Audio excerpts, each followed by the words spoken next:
मुख्यमंत्री मनोहर लाल ने विपक्ष को खुला चैलेंज देते हुए कहा कि वर्तमान बीजेपी की सरकार सभी विपक्षी पार्टियों की सरकार से बेहतर काम कर रही है। उन्होंने विपक्ष पे निशाना साधते हुए कहा कि विपक्ष सरकार के खिलाफ गलत प्रचार कर रही है। प्रदेश में रिकॉर्ड जीडीपी की बढ़ोतरी हुई है, जबकि उसके मुकाबले कर्ज कम बढ़ा है। उन्होंने नवनियुक्त प्रदेश अध्यक्ष नायब सिंह सैनी को शुभकामनाएं देते हुए कहा कि आने वाले समय में लोकसभा, नगर निगम और विधानसभा के चुनाव मजबूती से लड़े जाएंगे। उधर नायब सैनी ने भी कहा कि प्रदेश का हर कार्यकर्ता पार्टी से खुश है और आने वाले लोकसभा और विधानसभा चुनाव में दीवार की तरह कार्यकर्ता खड़ा रहेगा और प्रदेश में 10 की 10 लोकसभा सीट बीजेपी को मिलेगी और प्रदेश में डबल इंजन की सरकार बनेगी। आपको बता दें, नायब सिंह सैनी को 15वें बीजेपी के प्रदेश अध्यक्ष के रूप में पद ग्रहण करवाया गया है। आइए दिखाते हैं इस पर हमारे सहयोगी की ये रिपोर्ट।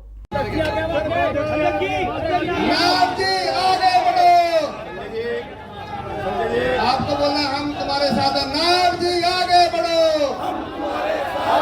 नायब जी आगे बढ़ो।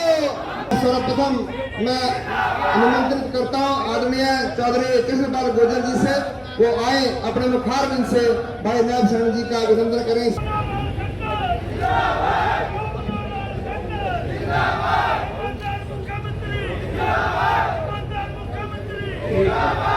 बस बस बस बस बस।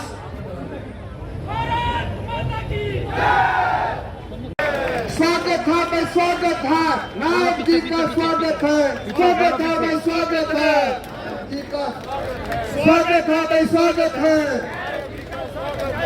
स्वागत है भाई, स्वागत है मुख्यमंत्री जी का, स्वागत है मेयर जी का, स्वागत है। सभी नारे लगाएंगे, जिंदाबाद जिंदाबाद, मनो नायब जिंदाबाद, मनो नायब जिंदाबाद। हमें इंतजार था, आज हमारे हरियाणा प्रदेश के नवनियुक्त प्रदेशाध्यक्ष उनके साथ साथ हरियाणा के कर्मशील कर्मयोगी माननीय मुख्यमंत्री जी निवास जी, सोनीपत से लोकसभा सांसद आदरणीय रमेश कौशिक जी, पूर्व में प्रदेश ठाकुर विक्रम सिंह जी प्रदेश के उपाध्यक्ष, और भाई वेदपाल जी हमारे प्रदेश के महामंत्री, और उनका अभिनंदन कर रहे हैं, दे रहे हैं।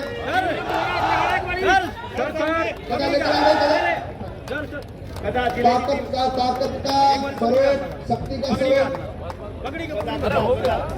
आदरणीय मुख्यमंत्री जी नायब सैनी जी को गदा देकर करेंगे, स्वागत करेंगे।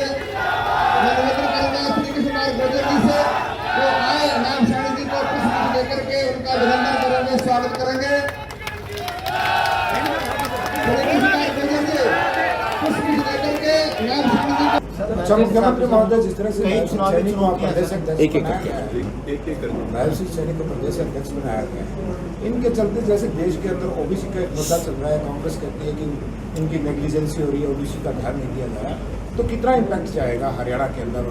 देखिए, हम इस प्रकार की नियुक्तियों में कभी राजनीति नहीं देखते। कौन कार्यकर्ता कैसा है, कब से है, उसका विचार कैसा है, वो जनता से कितना जुड़ा हुआ है, माटी से कितना जुड़ा हुआ है। नायब सिंह सैनी जी के बारे में आपको पुराने लोगों को ध्यान में होगा, इसी ये कार्यालय तो नहीं बना था उस समय, सोनीपत रोड पर हमारा प्रदेश का कार्यालय था और सोनीपत रोड पर प्रदेश कार्यालय से काम शुरू किया। मैं सेंट्रल मंत्री होता था 94 में, और एक कार्यालय का काम संभालने वाले जैसे बाकी हमारे लोग हैं, उसी प्रकार से नायब सैनी, इनका हमारा संबंध अम्बाला से आ गया था, हमारा यमुनानगर से आ गया था। तो उस समय फिर इन्होंने पढ़ाई समाप्त की, इन्होंने कहा मैं पार्टी के लिए काम करने के लिए तैयार हूँ, और लगातार 8 साल तक एक पूर्णकालिक की तरह 2003 तक इन्होंने भी काम हमारे साथ मिलकर के किया। 3 में फिर मेरे पास दायित्व दूसरे और प्रदेशों का आ गया था, इनका अपना घर परिवार का मामला और सारा बिजनेस शुरू किया। बाद में फिर इन्होंने विधानसभा का चुनाव लड़ा, फिर प्रदेश में मंत्री बने, बाद में लोकसभा का चुनाव लड़ा, मेंबर पार्लियामेंट बने। तो रूट से जुड़ा व्यक्ति, उसकी पहचान यहाँ भारतीय जनता पार्टी में जो पारखी लोग हैं वो करते हैं। ये कोई विषय नहीं होता कि हमने किस जाति को कैसे करना, आखिर जाति तो किसी न किसी की हर कोई होती है, तो जाति होती है तो जातियों के हिसाब से राजनीति नहीं करनी होती। हाँ, अगर जाति के नाते जैसा मोदी जी ने कहा, हमारी 2 ही जातियां हैं, एक अमीर है, गरीब है, के पास वित्त मंत्रालय भी है, प्रदेश की एसजीडीपी और पर कैपिटा इनकम का क्या स्टेटस है? देखिए, पर कैपिटा इनकम हमारी 2,95,000 रुपया इस समय पहुंच चुकी है। जो आज से 8-9 साल पहले जो भूपेंद्र सिंह हुड्डा छोड़ के गए थे वो 1,35,000 छोड़ के गए थे। डबल से भी ज़्यादा हमारी पर कैपिटा इनकम है। और जहाँ तक आपने बोला जीएसटी, जीडीपी लगभग 13 लाख करोड़ रुपया इस बार की आंकी गई है, क्योंकि आंकलन होते हैं और उस आंकलन में भी केंद्र की सरकार के एजेंसीज, हमारी एजेंसीज कई मिलकर के काम करती हैं, इंडिपेंडेंट एजेंसी भी काम करती हैं। ये कोई ऐसा आंकड़ा तो नहीं होता जो बिल्कुल एकदम नापतोल होता है, एक अनुमान होते हैं। और इस अनुमान में हमारी जीडीपी और जीडीपी से ही पर कैपिटा इनकम निकलती है, जीडीपी डिवाइडेड बाय पॉपुलेशन वो निकलती है। हाँ, जहाँ तक collection of GST per capita collection है वो जितने बड़े राज्य में Haryana is the number 1 the best, सबसे ज़्यादा हरियाणा की जीएसटी कलेक्शन है, जिसके कारण से हमारे प्रदेश की आर्थिक स्थिति अच्छी है। हम हर एक काम को, विकास के काम हों अथवा अन्य जो लोगों को कुछ उनके जीवन स्तर को ऊंचा उठाने के लिए योजनाएं बनानी है, उसमें सब में हम बहुत कंफर्टेबल हैं। हमारा जो एफआरबीएम की रेशो होती है, विद इन दैट रेशो हमारी जो ऋण है, डेट है, वो होता है। और ये जो बाकी चर्चाएं विपक्ष के लोग चलाते हैं, मेरा खुला चैलेंज है उनके साथ, हमारी स्थिति उन सबसे बेहतर है पिछले सरकारों से, और आसपास की जो प्रदेश सरकारों की आज की स्थिति है उससे भी बेहतर है।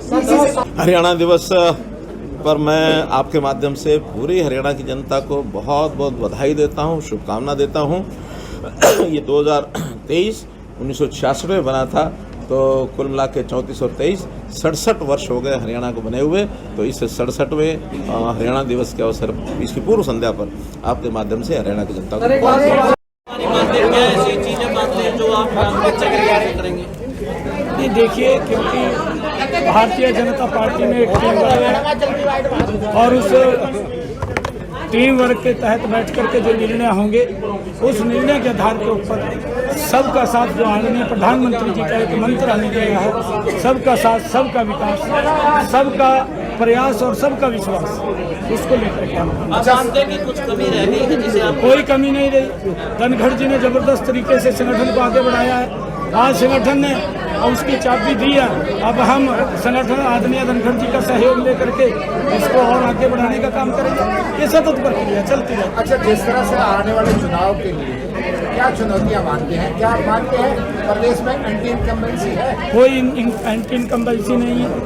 हर गांव के अंदर, हर व्यक्ति तक, दूर से दूर तक पहली बार लोगों को योजनाओं का डायरेक्ट लाभ मिल रहा है।